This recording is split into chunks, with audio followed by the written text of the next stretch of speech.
Bon, Philippe, on peut commencer par faire le point sur les blessés de la semaine dernière notamment. Est-ce que Sidi va mieux ou on en est... Ça s'est amélioré de jour en jour, mais bon, on en a quand même au moins pour un mois. D'accord. Il est pété, c'est les ischios sur un sprint là. Bon, ça va prendre du temps à cicatriser, période de cicatrisation incontournable, plus après le temps de revenir, il faut compter, je pense, un mois. Ouais, d'accord. Baka n'a pas repris. Ouais. Donc lui, on a fait des examens sur son genou. C'est moins grave que ce qu'on pouvait penser. Parce que comme il s'est blessé un peu tout seul, tout ça, des torsions, on n'aime pas trop. Donc là, lui, pour l'instant, j'ai pas trop de visibilité. Et puis, non, Nesta, il a repris l'entraînement hier. D'accord. Donc c'est moins grave que prévu aussi.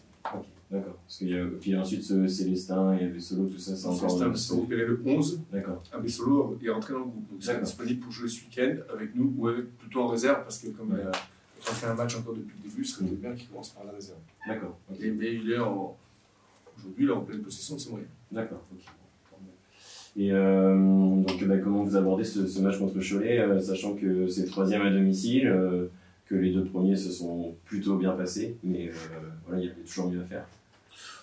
Oui, on a gagné à Franche sur le fil, on n'a pas gagné Villefranche peut-être de manière qu'on aurait pu penser plus possible, je dirais, qu'à Franche. Et puis, non, si on a perdu on a perdu 2 points sur le déroulement du match, mais sur la physionomie du match, nul à minima logique. Nancy a quand même fait une très bonne deuxième mi-temps. Toujours est-il qu'on a perdu 4 points sur les 2 derniers matchs pour moi. Ouais. Quand on prend les scores secs, sans regarder autrement le match. Voilà. On a un penalty contre Villefranche qui, je pense, nous aurait donné la victoire, le match étant jamais terminé, on ne sait pas. Et aussi, bon, il aurait fallu qu'on tienne 2 ou 3 minutes de plus. Sachant que, bon, bref, on ne va pas revenir dessus. Et donc, voilà, moi je savais très bien qu'en regardant le calendrier, il y avait 4 matchs sur 6 à domicile. Donc, c'est ce que j'avais dit à mes joueurs. C'est déjà, on arrive à en gagner 3, ce serait déjà pas mal. Ouais. Ouais. Donc, pour l'instant, on en a gagné 1, il en reste 2. Je parle jusqu'à la 6e journée. Ouais, c'est toi. On a commencé un peu avant. Le gros changement à Nancy, c'était justement d'avoir réussi à ouvrir le score, ce qui n'était pas arrivé sur les 3 premiers matchs. Ça, il faut essayer de le reproduire forcément ce week-end. Ouais, bon, ça ne nous a pas servi à grand-chose. Ouais. On a quand même mené 2 fois au score, et notamment avec l'ouverture du score, effectivement. On prend le premier but sur une accumulation de petites erreurs, sur un dégagement de notre gardien à nous. Là-dessus, on doit être meilleur, c'est pas possible de prendre un but comme ça. Voilà, après, bon, le deuxième but, après c'est vrai que Nancy a poussé avec son public, il fallait qu'on tienne, etc. Bon, on ne l'a pas fait non plus. Donc, mais bon, c'est dommage qu'on prenne ce premier but parce que ça ne nous a pas laissé le temps de pouvoir installer d'une manière à peu près automatique ce qui se passe quand tu mets. C'est-à-dire l'adversaire se découvre un peu, à l'heure de jeu ça commence à pousser, ça te laisse des espaces. Vous auriez envie de pouvoir profiter de ça, justement, de mener, de pouvoir mettre en place une autre manière, parce que c'est vrai que sans courir tout le temps un peu le score, vous êtes tout le temps obligé d'actionner quelque chose pour aller marquer et prendre l'avantage. Ah oui, tu te retrouves dans la position inverse, tu te retrouves surtout dans ce qui est le plus dur, c'est-à-dire d'attaquer contre une équipe qui défend et qui est en plus renforcée, ne serait-ce que mentalement, par le fait de mener. Voilà, et donc jouer en attaque placée, jouer en attaque rapide, il y a une grande différence. On a des joueurs aussi de vitesse. C'est vrai que logiquement, tout le monde préfère attaquer le but adverse en 2 passes qu'en 18. Ouais. Et donc, comment éviter cet écueil justement de prendre le premier but, parce que c'est facile à dire, mais il y a si Chalot l'aurait fait. C'est ça, parce qu'il y a l'inexpérience qui peut jouer, mais c'est pas tout, quoi. Non, encore une fois, si on prend Nancy, le premier but, on fait une multitude de petites erreurs jusqu'à ouvrir complètement notre axe défensif sur une action qui n'en est même pas une. Et puis le deuxième but, on fait une faute qui est un peu inutile le long de la ligne de touche. Puis après, on a vu la qualité aussi des coups de pied arrêtés de Gomel, donc il ne faut pas. Ouais. On le savait aussi, on s'est fait prendre là-dessus. Busman fait une petite faute au départ. Plusieurs choses qu'on devrait mieux régler. On n'est pas spécialement bien placé en termes d'individus sur leur poste. Parce que quand il y a des changements, etc., même si Pascal est très très réactif par rapport à tout ça, le joueur qui rentre, il n'est pas toujours dans ce qu'il faut faire, etc. Et ça peut poser des problèmes. Bon. C'est des petites choses à gommer. Ce que je sais, c'est que globalement, on perd 4 points sur les 2 derniers matchs. On aurait pu prendre 4 points de plus. Voilà. Bon, non, donc si. Et de toute façon, c'est pas compliqué. Dans notre philosophie actuelle, si on continue à prendre 2 buts par match, c'est impossible de gagner les matchs. C'est ça, parce qu'avant de parler du premier but, déjà, il faut en prendre prendre moins tout simplement, c'est ça. Ouais. Ce sera le défi de ce vendredi là contre Cholet d'essayer d'avoir un premier clean sheet, ce serait... Si on est capable de marquer 4, ça ne dérange pas. Oui. Mais, qui le sait et comment on le sait, on ne sait pas. Donc voilà, il faut absolument que tous nos efforts soient dans les semaines qui viennent.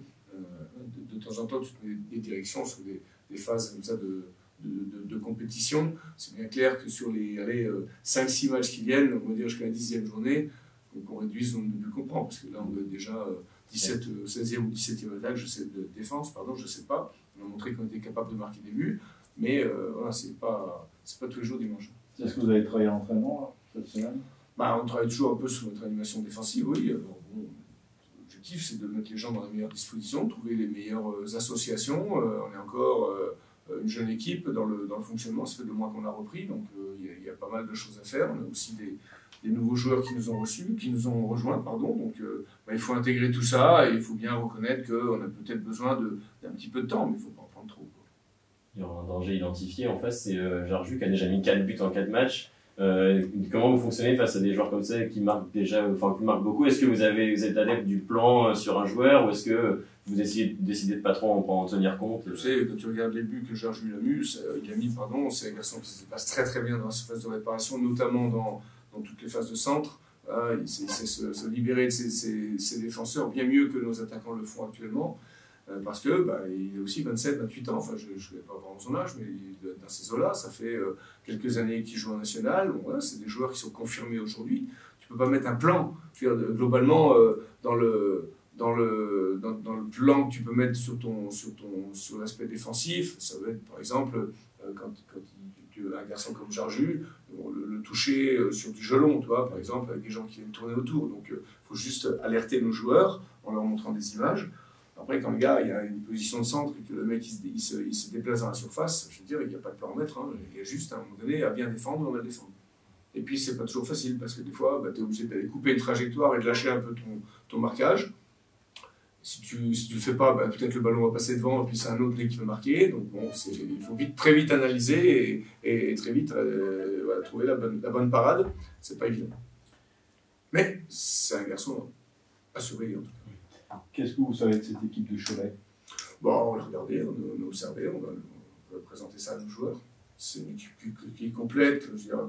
Aujourd'hui, je trouve que franchement, les équipes essayent de jouer. Il y a des bons attaquants. Au milieu, c'est plutôt bon. Il y a même des bons gardiens. Voilà. Le championnat national, dans les années qui viennent, avec la diminution de la Ligue 1 et de la Ligue 2, il va obligatoirement monter en gamme. Voilà, donc l'équipe de Cholet, ils sont là, ils ont le meilleur buteur du championnat. C'est solide, voilà, c'est assez complet. Pour trouver les failles, c'est pas évident.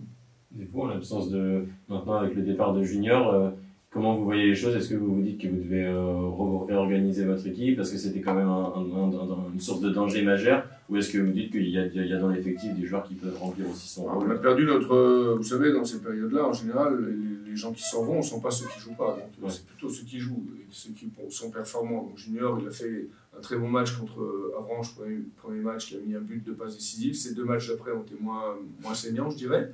Bon, aujourd'hui, c'est vrai que c'est un garçon qui a un certain talent pour créer du danger, qui, à contrario, n'est pas un grand travailleur, donc défensivement aussi, tu peux parfois tirer la langue. Voilà, il est un peu positionné comme ça. Donc aujourd'hui, il n'est plus là, donc on fait sans Junior et on mettra d'autres personnes pour jouer à sa place. Que ce soit dans un système ou dans un autre, à un moment donné, on peut bien reconnaître aussi qu'on a perdu un animateur d'attaque de talent quand même. Ça, c'est sûr. Bon, après, on ne va pas pleurer, c'est des choses qui peuvent arriver, aujourd'hui, on le sait. Donc, c'est à moi de trouver les solutions pour le remplacer.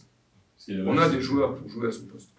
Ce qui est dommage, c'est juste que Cissé soit blessé en même temps, parce que du coup, c'est sur les 2 côtés, il y a... Cissé, t'as Bakayoko, t'as Oletan qui est parti, plus peut-être Elfèche qui était prêt de ne pas jouer. Du coup, tu te retrouves quand même avec un comportement offensif amputé de 4 de tes meilleurs joueurs. Donc, c'est sûr que je veux dire, sur n'importe quelle équipe au monde, tu leur enlèves 4 bons joueurs offensifs, c'est plus les mêmes.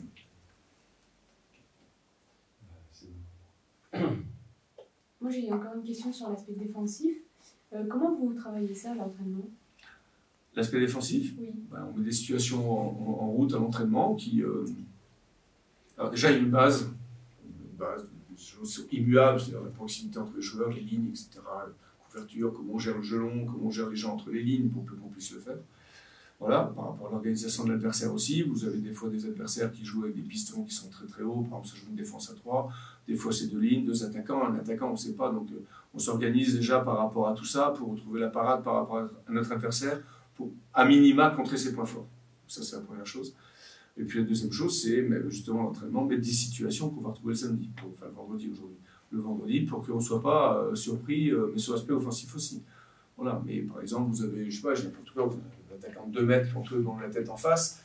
Voilà, il faut qu'on puisse imaginer des parades, mettre les situations qu'on va trouver le vendredi, la mettre à l'entraînement pour que les joueurs ne soient pas surpris par rapport à tout ça.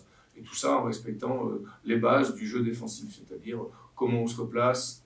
C'est dans le football, soit vous avez le ballon, soit vous ne l'avez pas. De temps en temps, il est en l'air, il appartient à personne, mais globalement, il y a, voilà. Donc, qu'est-ce qu'on fait quand on a le ballon pour déstabiliser l'adversaire et quand on a perdu, en fonction de là où on perd le ballon, de comment on est organisé à la perte, qu'est-ce qu'on fait? Donc voilà, c'est des petites choses, c'est des grands axes de principes de jeu qu'on met en place. Ça prend du temps aussi. Et vous êtes satisfait de ce que vous voyez à l'entraînement? Plutôt oui. Après, ce qu'on voit en match, plutôt non, parce qu'on prend beaucoup trop de buts. Après, on est aussi capable d'analyser nos buts. Voilà. Donc, on a pris 2 tirs déviés, un coup franc. Bon, voilà, on va pas non plus. Puis on ne va pas commencer à grimper au rideau parce qu'on a pris des buts. C'est simplement se tracer une voie et bien faire comprendre aux gens qu'à partir du moment où on a perdu le ballon, il y a des choses à faire. Maintenant, quand vous perdez le ballon parce que vous frappez à côté et qu'il y a 5,50 m en face, ou quand vous perdez le ballon dans le rond central parce que quelqu'un a fait un mauvais contrôle, c'est pas la même situation. Donc, ces situations-là, il faut qu'on sache bien les identifier et bien les gérer. Ce qui n'est pas facile.